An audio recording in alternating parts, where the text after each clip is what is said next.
শাহজালাল,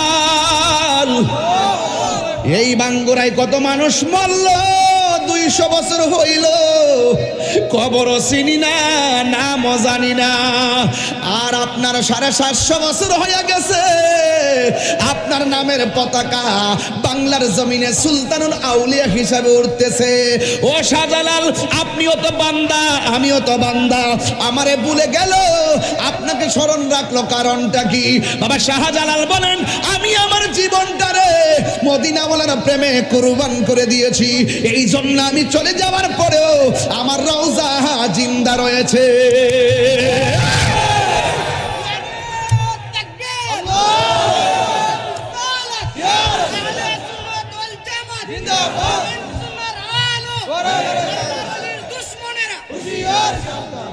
আমার কথা কি বুঝতে অসুবিধা হয়? একটা হলো বান্দা আর একটা হলো বন্ধু। এমন জীবন আপনি করিবেন গঠন, মরণে হাসিবে তুমি, কাঁদিবে ভুবন। একটা রাস্তা কইরা যান, যতদিন রাস্তা থাকবে মানুষ রাস্তা দিয়া চলাফেরা করবে রে ভাই। তোমার কবরে এই সওয়াবটা মোবাইলে ফ্লেক্সি করলে টাকা যেমনে ঢুকে, এমন ভাবে তোমার কবরে সওয়াব যাইতে থাকবে। সন্তান একটা আলেম বানায়া যান, এই সন্তান যখন আপনার জন্য দোয়া করবে গো, কবরের ভিতরে আকাশের বিজলির মতন গিয়া ঢুকবে, এমন একটা এলেম শিখাইয়া যান। এখানে আমার উস্তাদ বসা আছেন, আল্লামা মুজিবুর রহমান আল কাদরি হুজুর কেবলা বসা আছেন। ইনি এমন ভাবে পোলাপানের সিনার মধ্যে এলেম দিয়া গেছে, এই এলেমটা হলো উপকারী এলেম।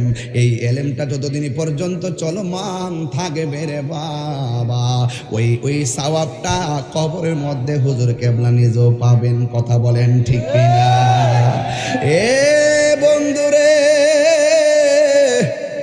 আমি বলছি সময় 1 ঘন্টা 45 মিনিট হয়ে যাচ্ছে, কিন্তু আমার মন বলতেছে আর একটু সময় মনে হয় বাড়াতে হবে।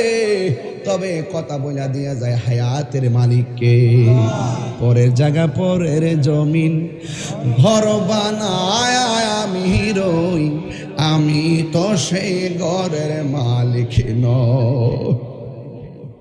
এই জমিনে ইবাদত পাওয়ার ক্ষমতা কার? সেই গড় কানাজার জমিদারি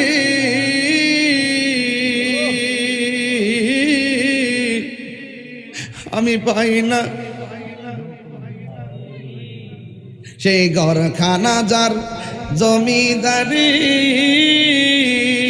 আমি